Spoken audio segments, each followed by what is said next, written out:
What is going on, guys? It is Devil here, and I'm going to be doing a review of Earthworm Jim 3D on Nintendo 64.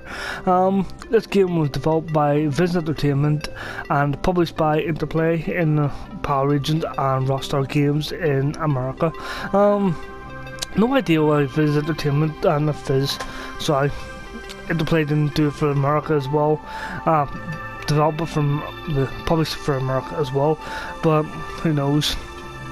Anyways, the main plot of this game is that Earthworm Jim had a cloud dropping his head in the opening sequence of the game.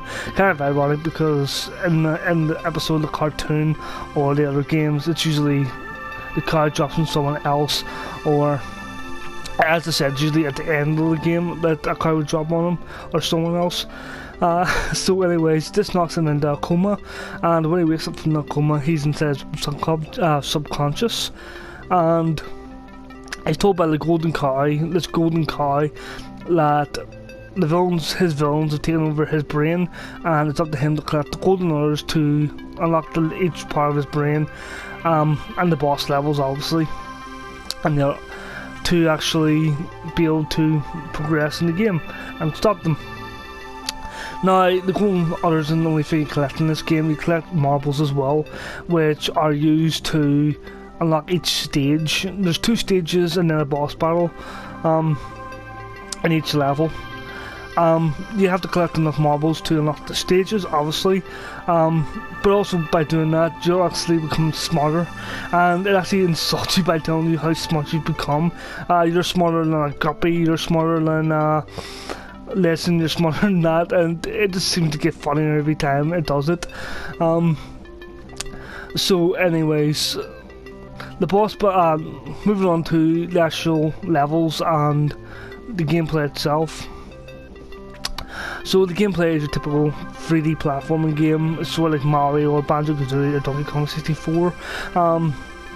You have a variety of moves Jim can use. He can run, he can jump, obviously. He can use his head as a helicopter, like in the previous games, which lets him hover for a bit and glide, which can be used for certain platforms in the game.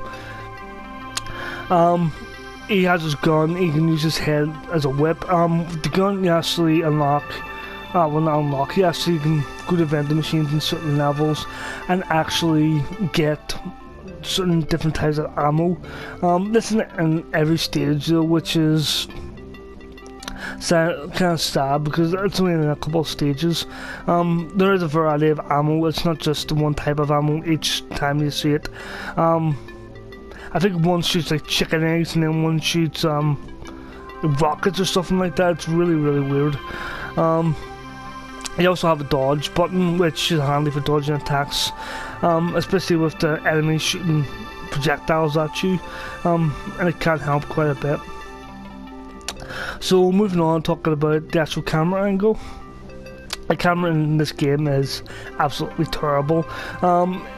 Every time you seem to jump or try to jump platforms, it just seems to get in your way, or it just seems to like go the whole way around you, and stopping you, like jumping precisely where you want to go. It seems to like spin around as you're jumping, making you go, oh shit, I have to adjust for this, and when you try to adjust for it, you end up just falling. It's really annoying, especially since some platforms are like really high up and you have to like take a run, a leap, and then you have to hover as well. So as you're hovering, the stage could, well, not the stage, the camera could switch around and you can't tell where you're going to land. It's really annoying, especially, and not just that, it happens when enemies behind you or you're trying to like avoid stuff coming out towards you. And the camera switches over and it makes it a little bit hard to see where you're trying to maneuver to. Anyways, moving on, we're going to talk about the graphics, I should say. The graphics in this game, better hold it up. Sorry, aren't the best in the 64. They're actually some of the worst on the 64. The backgrounds just seem to be really bland, and there's not much going for them, and there's not much to actually look at. When you take games like Banjo-Kazooie, I'm not going to compare this to Mario because everything is compared to Mario. Banjo-Kazooie had great backgrounds. Yes, they were pretty flat as well, but with Banjo-Kazooie, everything was really, really colourful and really, really good to look at. This game, everything just looks, the one colour just is dark, and you can't really see anything, or just really flat, nothing really stands out to you. Even the stuff that is like 3D, three-dimensional, like buildings and stuff, they just seem really bland, close up. Anyways, moving on to actual boss battles. The boss battles in this game consist of Jim running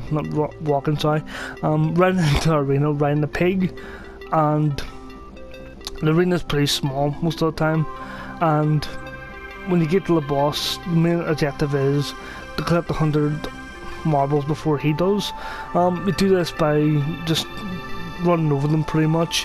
What you can pretty much do is you can hit the enemy and they can hit you, obviously. To stop them collecting 100 marbles before you do. This can be a bit difficult sometimes because the enemy sometimes does have an unfair disadvantage, as some of their weapons are homing attacks, or their normal attacks just seem to home in on you. There's definitely a difficulty spike when it comes to the boss battles and some of the later stages as well.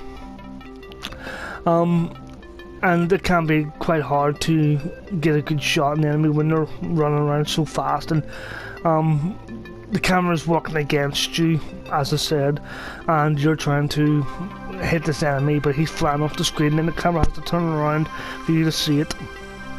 So it's a real pain in the ass, so it is. The boss battles are all the same, very, very bland. All the boss battles consist of you doing the same mundane thing, trying to collect the 100 marbles before they do. It was alright for the first battle with Psycho, but once it came to Fatty Roswell and all the rest of the bosses, it was just like, nah. So I don't think there's anything else I can talk about this. So in closing, this game isn't the best for the 64. If you're an Earthworm Jim fan and you want to try it out, go ahead, but just don't be expecting too much of it. To me, I think Earthworm Jim should have stayed 2D, because there's games that work in 3D, like Mario.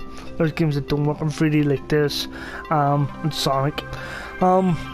I know that's probably going to cause a lot of controversy because, oh, Sonic Adventure 1 2 is good, but to me, I didn't like Sonic Adventure 1 2. I played it in Dreamcast, and then I played the second one on the GameCube. I didn't really like them at all. I think the Sonic games can be a bit too fast on it, and I think the levels aren't well designed as the older games. Maybe it's just my nostalgia goggles for the older games, but that's just my opinion anyway. Overall, I would give this game a 6.0. It does have some great comedy moments in it with Jim, and some great dialogue in it as well. A few of the levels do stand out, especially the level where you're trying to help Elvis get back to Graceland. And you're walking down this corridor, and when you finally get to the end, it's pretty absolutely hard level too. He ends up getting turned into a burger. I just absolutely laughed at that. First time I seen that as a kid, I was just going, what the hell is this about? It was quite funny though. Graphics aren't the best. I'd say the best thing about the graphics is the character models. Not all the character models, but Jim and the boss characters. There's a lot of bosses missing. I actually heard that this game was rushed out because there's supposed to be a lot more content in it, which is a shame because I think they could have done a lot more of this game. It could have been a hell of a lot better. It could have been one of the best 3D platforming games around at the time. And because of this, how bad this is done, there's been no new Earthworm Jim games. Yes, there was a remake on the PS3 and the Xbox with Earthworm Jim 1. But aside from that, we haven't got any new ones, which is kind of sad because I really do love the Earthworm Jim games. Anyways, guys, that's all I have to say about this. I really hope you enjoyed the video. Have you played Earthworm Jim 3D? Let me know. I want to hear what you guys thought about the game. Remember to keep watching, guys, because we have more videos coming up. We have our new console throwback video coming up on Sunday. Hopefully we have it up on Sunday if Private Mittens isn't too busy. But yeah, I don't think there's anything else I really want to say about this game. So thanks for watching, guys. Peace out. Take care.